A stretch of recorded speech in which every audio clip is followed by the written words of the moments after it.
हाय everyone, अस्सलाम वालेकुम। Welcome back to my YouTube channel और welcome back to another video. जैसा कि आप सभी जानते हैं कि समर सीजन स्टार्ट हो चुका है, तो इस सीजन में किस तरह से आपने अपनी सेल्फ केयर करनी है, किस तरह से आपने अपने आप को मेंटेन रखना है, अपने आप को फ्रेश रखना है और किस तरह से आपने बजट के अंदर रह के अपनी जो है वो केयर करनी है, इस सारी बातों को मैं आपको इस वीडियो में बताऊंगी। तो आज की वीडियो में मैं आपके साथ शेयर करूंगी अपनी समर सेल्फ केयर रूटीन। तो आज वीडियो एक कंप्लीट गाइडलाइन होगी जिसमें मैं आपको कुछ DIYs बताऊंगी, कुछ ऐसे स्पेशल टिप्स बताऊंगी जिनको अगर आप फॉलो कर लेना तो आप इस पूरे समर में फ्रेश दिख सकते हैं। तो आज की वीडियो बहुत ज़्यादा स्पेशल होगी, आपने इस वीडियो को लास्ट तक देखना और कोई भी स्टेप स्किप नहीं करना। So let's get start. Tip number 1, always wear light wait और लाइट कलर ड्रेसेस। आपने कभी भी समर में एक तो डार्क शेड्स नहीं पहनने, क्योंकि समर में बहुत ज़्यादा डार्क शेड्स अच्छे नहीं लगते, और दूसरा आपने लाइट वेट ड्रेसेस पहनने, बहुत ज़्यादा एम्ब्रॉयडरी ड्रेसेस को आपने अवॉइड करना है, उस पर आपने इन्वेस्ट नहीं करना। अगर हम लाइट शेड ड्रेसेस पहनते हैं या लाइट वेट ड्रेसेस पहनते हैं ना, इससे क्या होता है कि हमें आवाज़ारी नहीं होती, क्योंकि समर में हमें स्वेटिंग का बहुत ज़्यादा इशू होता है, तो एक हमें आवाज़ारी नहीं होती, और दूसरा ये लाइट कलर की और कूल से ड्रेसेस जब हम पहनते हैं ना, इससे हमारी पर्सनैलिटी भी जो है ना फ्रेश दिखती है, हमारी पर्सनैलिटी में जो है ना एक निखार आता है और हम बहुत ज़्यादा डिसेंट दिखते हैं। Tip number 2, update your summer skin care. तो हमें अपनी स्किन केयर को सीजन के साथ साथ अपडेट करना पड़ता है, इनमें चेंजेस लानी पड़ती है। तो अगर हम बात करते हैं कि हमने किस तरह से अपडेट करना है, तो सबसे पहले फेस वॉश की बात करते हैं कि समर में हमें फोमी नहीं बल्कि हमें जो है ना वो gel based face wash use करना चाहिए। जैसा कि मेरे पास ये फेस वॉश है और ये बहुत अच्छा फेस वॉश है। तो समर सीजन में इस तरह के नीम बेस्ड फेस वॉश सभी स्किन टाइप वालों के लिए बेस्ट है, और इसके साथ साथ जिन लोगों के फेस पे पिंपल्स वगैरह हैं उनके लिए भी बेस्ट है ये फेस वॉश। अगर आपने हिमानी का यूज़ करना है तो वो कर ले, नहीं तो फिर हिमालय का भी जो है वो नीम बेस्ड फेस वॉश बहुत अच्छा है। समर हो और स्किन केयर में टोनर ना हो, ऐसा हो नहीं सकता, और रोज वाटर से बेटर टोनर कोई भी नहीं हो सकता। एक अफोर्डेबल और बहुत अच्छा टोनर है। आपने दिन में 5 से 6 दफ़ा इसका स्प्रे अपने फेस पे करना है, इसको फ्रिज में रख ले और आते जाते जो ना इसका स्प्रे करते रहे, आपकी स्किन को बहुत ज़्यादा फ्रेश और हाइड्रेट रखेगा। इसके साथ साथ स्किन केयर के अंदर एक अच्छा सीरम भी यूज़ करना बहुत ज़्यादा ज़रूरी है। यहाँ पे मेरे पास ब्राइट मॉन्स्टर सीरम है, यशा ऑर्गेनिक का। आप इसके इंग्रेडिएंट चेक करें, इसमें हाइलुरोनिक एसिड है, इसमें ग्लूटाथायोन है, तो ये आपकी स्किन को ब्राइट रखता है, क्योंकि हमारी समर में स्किन डल हो जाती है। तो इस तरह का सीरम अपनी स्किन केयर के अंदर ऐड करना बहुत ज़्यादा ज़रूरी है, जो कि समर के अंदर हमारी स्किन को ब्राइट रखे, हमारी स्किन को जो है वो टैनिंग ना होने दे, और हमारी स्किन का जो एक ओरिजिनल कलर है ना वो बरकरार रहे। और फिर बात कर लेते हैं सन ब्लॉक की। यहाँ पे मेरे पास स्किन वाइट का ये सन ब्लॉक है, बहुत अच्छा सन ब्लॉक है। इससे पहले मैंने रिवाज का, यूवेल का भी यूज़ किया और ये भी बेस्ट है। बिल्कुल भी इसकी वाइट कास्ट नहीं है, बिल्कुल भी ये ग्रीसी नहीं है, बहुत अच्छे से आपकी स्किन में जो है वो एब्जॉर्ब हो जाता है और आपको पता भी नहीं चलता कि आपने जो है वो कोई सन ब्लॉक लगाया। बिल्कुल ग्रीसी सा जो इसका टेक्सचर नहीं है, और सन ब्लॉक समर के अंदर बहुत ज़्यादा ज़रूरी है। अगर आप चाहते हैं कि आपकी स्किन UV रेज से प्रोटेक्ट रहे, अगर आप चाहते हैं कि आपके ऊपर जल्दी बुढ़ापा ना आए, अगर आप चाहते हैं कि आपकी जल्द फ्रेश रहे, तो फिर आपने सन ब्लॉक लगाए बगैर ना तो कुकिंग करनी है और ना ही बाहर जाना है। Tip number 3, you have to prepare hair mask. एक प्रोटीन हेयर मास्क है, बहुत अच्छा हेयर मास्क है, जिसके लिए हमें चाहिए योगर्ट, एग, और इसके लिए हमें चाहिए कोई सा भी इसेंशियल ऑयल। मैं यहाँ पे आलमंड ऑयल ले रही हूँ, आप कोई सा भी इसेंशियल ऑयल ले सकते हैं, आप कोकोनट ऑयल ले सकते हैं, आप कैस्टर ऑयल ले सकते हैं, लेकिन मुझे आलमंड ऑयल सूट करता है, इसलिए मैं इसी को ऐड करूंगी। और इस तरह से इस हेयर मास्क को आपने वीक में 1 से 2 दफ़ा लगाना है। आप यकीन माने, अगर आपके हेयर फ्रीजी हैं, अगर आपको हेयर लॉस हो रहा है, अगर आपको डैंड्रफ का इशू है, अगर आपका स्कल्प बहुत ज़्यादा ड्राई हो चुका है, अगर आपको जो है वो मसला ये है कि आपकी हेयर ग्रोथ नहीं हो रही, तो ये मास्क आपके तमाम प्रॉब्लम्स को सॉल्व करेगा। आपने इसको 2 से 3 घंटे के लिए अप्लाई करना है, और फिर आपने क्या करना है कि आपने अप्लाई करने के बाद अपने हेयर को वॉश कर लेना है। आप एक कंप्लीट डिफरेंस देखेंगे, आपके हेयर बिल्कुल फ्रिज फ्री हो जाएंगे। आप देख सकते हैं मैंने इसे 2 से 3 आवर्स के लिए अप्लाई किया और उसके बाद आप मेरे हेयर देख सकते हैं। Tip number 4, you have to remove body hair, जिसके लिए मेरे पास यहाँ पे 2 प्रोसीजर है। या तो आप रेजर यूज़ कर ले या फिर आप बॉडी वैक्स यूज़ कर लें। जहाँ से आपने हेयर उतारने हैं वहाँ पे आपने एलोवेरा जेल को अप्लाई करना है, और फिर आपने रेजर की हेल्प से अपने सारे हेयर को रिमूव कर लेना है। तो इस तरह से एलोवेरा जेल आपने ले लेनी है और अपने बॉडी के उस एरिया पे अप्लाई करनी है जहाँ से आप जो है वो हेयर रिमूव कर रहे हैं, ताकि आपकी स्किन सॉफ्ट हो जाए। इसलिए हम एलोवेरा जेल अप्लाई करें ताकि कोई भी हमें कट वगैरह ना लग सके।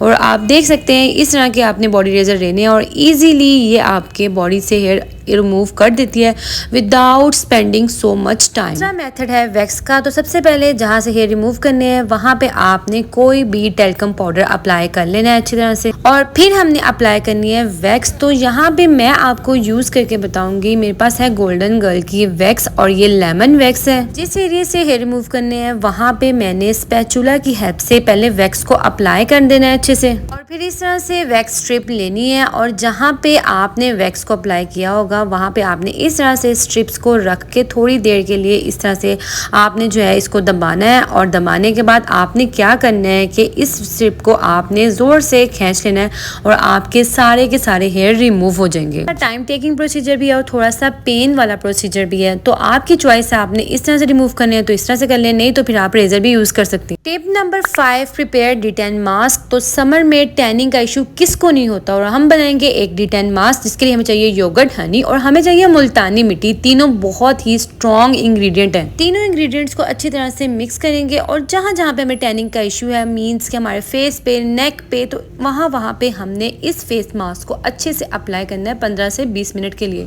ये बहुत ही अच्छा फेस मास्क आपकी स्किन को ब्राइट करता है। आपकी स्किन जहाँ से अनइवन हुई होती है उसको बेहतर बनाता है, स्किन को टाइट करता है, इसके साथ साथ पोर्स को श्रिंक करता है, स्किन को फ्रेश बनाता है, और समर में जितने भी स्किन इश्यूज होते हैं उन सब को बहुत अच्छे से कंट्रोल करता है। आपने पूरा समर इस D10 मास्क को लाजमी तौर पर यूज करना और फिर अपने रिजल्ट में से शेयर करने हैं। Tip number 6, update hair care product. तो समर में हमें अपने हेयर केयर प्रोडक्ट को भी चेंज करना पड़ता है, अपडेट करना पड़ता है, क्योंकि सीजन भी चेंज हो रहा है और हमारे हेयर जो है उनकी जो मसले मसाइल वो भी बदल जाते हैं।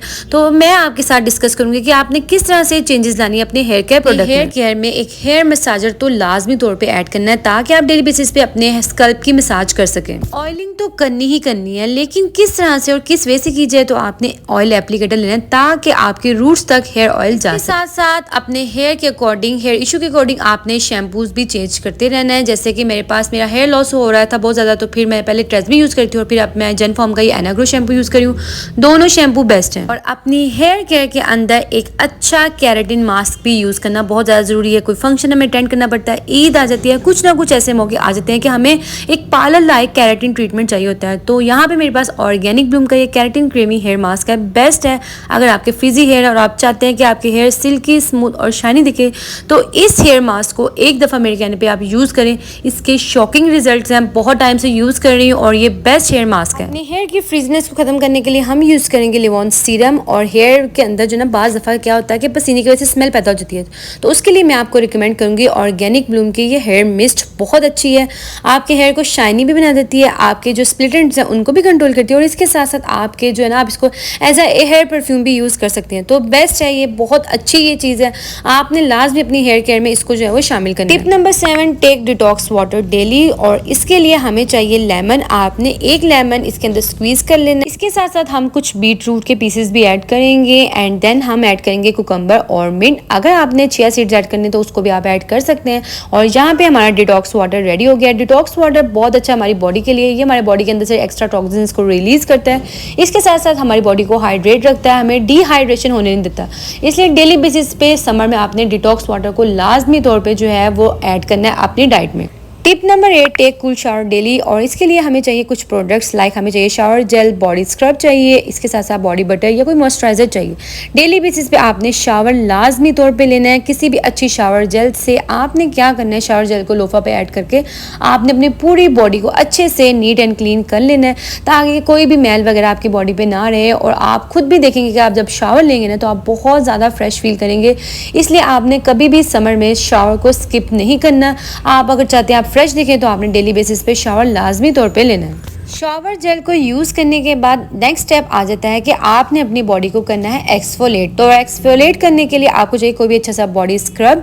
तो इससे पहले मैं अपना होममेड स्क्रब यूज़ कर रही थी और अब मैं ये स्ट्रॉबेरी स्क्रब यूज़ कर रही हूँ। बहुत अच्छे से आपकी बॉडी को एक्सफोलेट करता है, डेड स्किन को रिमूव कर देता है और आपकी बॉडी को बहुत अच्छे से जो है ना वो बहुत अच्छे से डिटेन कर देता है। तो इस तरह से आपने इस बॉडी स्क्रब को अपनी बॉडी पर अप्लाई करना है ताकि अच्छे से जो आपकी बॉडी एक्सफोलेट हो जाए। एंड देन लास्ट पे आपने बॉडी बटर अप्लाई करनी है। यहाँ मेरे पास IVY की एसेंस की बॉडी बटर है। अगर आपके पास बॉडी बटर है तो ठीक है, अगर आपके पास बॉडी बटर नहीं है तो आप कोई भी अच्छा सा मॉइस्चराइजर यूज़ कर लें, लेकिन आपने मॉइस्चराइजर यूज़ करना ज़रूरी है क्योंकि शावर के बाद हमारी बॉडी ड्राई हो जाती है, तो इसको हाइड्रेट रखना बहुत ज़्यादा ज़रूरी है। टिप नंबर 9 समर इसेंशियल, जिसमें ग्लासेस आती है, अम्ब्रेला आ जाती है, इसके साथ साथ सन ब्लॉक जो कि बहुत ज़्यादा ज़रूरी है, और फिर हमने एक अदद स्कार्फ भी लाजमी तौर पर यूज़ करना है अपने फेस को कवर करने के लिए। और ध्यान रहे कि स्कार्फ का जो आपने मटेरियल यूज़ करना है वो ब्रीदेबल हो, यही ना हो कि आप स्कार्फ लपेटें और इससे आपके जो है ना वो आपको एलर्जी का मसला हो जाए। Tip number 10 summer makeup look, किस तरह से हमने समर के अंदर मेकअप को जो है अपनी एक लुक क्रिएट करनी है कि बहुत ज़्यादा मेकअप भी ना करना पड़े और एक अच्छी लुक भी आ जाए। तो ये 3 प्रोडक्ट यूज़ करूँगी और एक अच्छी सी मेकअप लुक आपको क्रिएट करके दिखाऊंगी इस समर में। तो यहाँ मेरे पास यशा ऑर्गेनिक की टिंटेड सनस्क्रीन है, इसको यूज़ करने के बाद आपको सन ब्लॉक, मॉइस्चराइज़र और आपको किसी भी किस्म की बीबी क्रीम या फाउंडेशन यूज़ करना नहीं पड़ेगी। स्किन के ऊपर एक इंस्टेंट ग्लो ले आती है, जब आप इसको अपनी स्किन पे अप्लाई करते हैं तो एक इंस्टेंट सा ग्लो आपके फेस के ऊपर आ जाता है और इसको अप्लाई करने के बाद आपको मजीद कोई चीज़ अप्लाई करने की जरूरत नहीं पड़ती। आप कोई भी लिप ऑयल यूज़ कर सकते हैं या लिप ग्लॉस यूज़ कर लें। मैं यहाँ पे पोला आइलर का लिए लिप ग्लॉस यूज़ करके आपको बताऊँगी, बहुत अच्छा सा इसका जो है ना एक ग्लोई सा ही इफेक्ट देती है, मतलब आप अपने लिप पे लगाएंगे ना तो आपके लिप को हाइड्रेट भी रखेगी और एक पिंकी सी टोन भी दे देगी। आप देख सकते हैं कितना इसका जो है ना वो ग्लॉसी सा शेड है। एंड देन लास्ट में मैं यूज़ करूँगी मस्कारा। प्रो लैश का मेरे पास मस्कारा है और आप जानते हैं मस्कारा गेम चेंजर है। आपने आई मेकअप किया हो या ना किया हो, जस्ट मस्कारा अप्लाई कर लेना तो ये आपकी आई लुक को बहुत ज़्यादा इनहेंस कर देता है और आपकी जो बुझी बुझी मरी मरी आंखें लगती है ना इसमें एक जान डाल देता है और बहुत ही खूबसूरत लगने लग जाती हैं आपकी eyes. Tip number 12 always smell good. तो समर में बॉडी स्प्रे, बॉडी मिस्ट, कोई अच्छा सा डिओड्रेंट, एंटीपर्स्पिरेंट यूज़ करना बहुत ज़्यादा ज़रूरी है। इम्पल्स का मेरे पास बॉडी स्प्रे है, बहुत अच्छी इसकी फ्रेग्रेंस है और लॉन्ग लास्टिंग भी है और बहुत ही अच्छे से जो है ना आपको फ्रेश रखता है, आपको जो है वो स्मेल फ्री रखता है। स्प्रे यूज़ करना है तो बॉडी स्प्रे यूज़ करिए, नहीं तो आप जो है वो बॉडी मिस्ट भी यूज़ कर सकते हैं। हलीमा सुल्ताना की बॉडी मिस्ट है, बहुत अच्छी बॉडी मिस्ट है। इसके साथ साथ आफ्टर शावर आपने कोई भी अच्छा सा डिओड्रेंट यूज़ करना है, निविया कर लें, फा का कर लें, लेकिन आपने डिओड्रेंट लाजमी तौर पर यूज़ करना है ताकि जो है ना वो आपकी जो स्वेटिंग की वजह से एक स्मेल क्रिएट होती है ना उसको जो है वो कंट्रोल किया जा सके। डिओड्रेंट यूज़ करना है तो डिओड्रेंट यूज़ कर लें, नहीं तो आप एंटीपर्स्पिरेंट यूज़ कर सकते हैं। एंटीपर्स्पिरेंट का फ़ायदा ये है कि ये आपकी स्वेटिंग प्रोड्यूस नहीं होने देता, उसको लॉक कर देता है। तो इस तरह से अगर आपने कहीं जाना है तो आप रात को जो है वो एंटीपर्स्पिरेंट अप्लाई करके सोएं ताकि जो है ना सुबह तक आप जो है ना वो स्वेट फ्री रहें। Tip number 13 summer footwear. तो आपने जो है देखना है कि आपके किस तरह का फुटवेयर आपके पाँव में जो है वो कंफर्टेबल लगता है। तो जिस तरह से मैं जो है ना मोस्टली बहुत सोच समझ के जो है मुझे समर के फुटवेयर को सिलेक्ट करना पड़ता है क्योंकि मेरे पाँव पे जो है ना वो निशान वगैरह बन जाते हैं। तो इस तरह के आजकल बहुत ज़्यादा जो है ना वो सॉफ्ट मटेरियल के जो है फुटवेयर आए हुए हैं, आप इनको लाजमी तौर पर ट्राई कीजिए और पहने हुए भी बहुत डिसेंट से लगते हैं आपके जो है ना वो घर के अंदर रोजमर्रा रूटीन में। Tip number 14 maintain your basic hygiene. तो डेली बेसिस पे हम जो स्कार्फ यूज़ करते हैं, अंडरगारमेंट यूज़ करते हैं, सॉक्स यूज़ कर होते हैं, मफलर यूज़ कर होते हैं, इस तरह की बहुत ज़्यादा चीज़ें हम डेली बेसिस पे यूज़ कर होते हैं। एक तो इनको क्लीन रखना है, साथ साथ आपने क्या करना है, इनको डेली बेसिस पे आपने चेंज भी करना है। तो वीक में आपने एक दिन ऐसा जो है वो फिक्स कर लेना है जिसमें आपने अपने जो है ना इस हाइजीन को, बेसिक हाइजीन को जो है ना उसका ख्याल रखना है। आपने इनको अच्छी तरह से जो है वो वॉश करना है। इसके साथ साथ आपने अपनी ओरल हाइजीन को भी मेंटेन रखना है। बाज़ दफ़ा हमसे लोग अवॉइड कर होते हैं क्योंकि हमारे जो माउथ से एक बुरी स्मेल आ रही होती है, तो अपनी ओरल हाइजीन को भी आपने मेंटेन रखना है, डेली ब्रश करना है। और इसके साथ साथ अगर आपको महसूस हो रहा हो कि आपके माउथ से स्मेल आ रही है और आप जो बाहर कहीं हो तो आप इस तरह से कोई बबल गम या कोई इलायची अपने पास रख लें, तो इसको चबा लें। इससे क्या होगा कि आपकी जो स्मेल है ना वो थोड़ी देर के लिए जो है वो खत्म हो जाती है। मेकअप ब्रशेज और स्पंजेस को नीट एंड क्लीन रखना भी बहुत ज़्यादा ज़रूरी है। अगर आप चाहते हैं कि आप जो है आपकी स्किन पे एलर्जी ना हो तो इनको भी आपने नीट एंड क्लीन और वॉश करके यूज़ करना है। Tip number 15 wear light weight jewellery. तो आपने हैवी ज्वेलरी नहीं पहनी, कोई इस तरह से हल्के फुल्के आप ब्रेसलेट पहन लें या फिर आप ज़्यादा से ज़्यादा क्या करना है कि आप वॉच पहन लें। वॉच पहनने जो है बहुत ज़्यादा खूबसूरत और डिसेंट लगती है और एक बहुत ज़्यादा पर्सनैलिटी में निखार आ जाता है। इसके साथ साथ हल्की फुल्की से आप रिंग पहन लें, बहुत ज़्यादा स्टोन वाली ना हो, हल्के फुल्के से स्टड्स पहन लें और इस तरह का पेंडेंट पहन लें। ये पहना हुआ बहुत ज़्यादा प्यारा और एलिगेंट लगता है। सो या that's it for today's video. I hope this video may be helpful for you. और अगर आप मजीद इस तरह की इन्फॉर्मेटिव वीडियोज़ देखना चाहते हैं तो प्लीज़ मेरे चैनल को सब्सक्राइब कीजिए। आपकी सपोर्ट मेरी स्ट्रेंथ है। अपना बहुत सारा ख्याल रखिएगा, मुझे दुआ में याद रखिएगा। अल्लाह हाफिज़।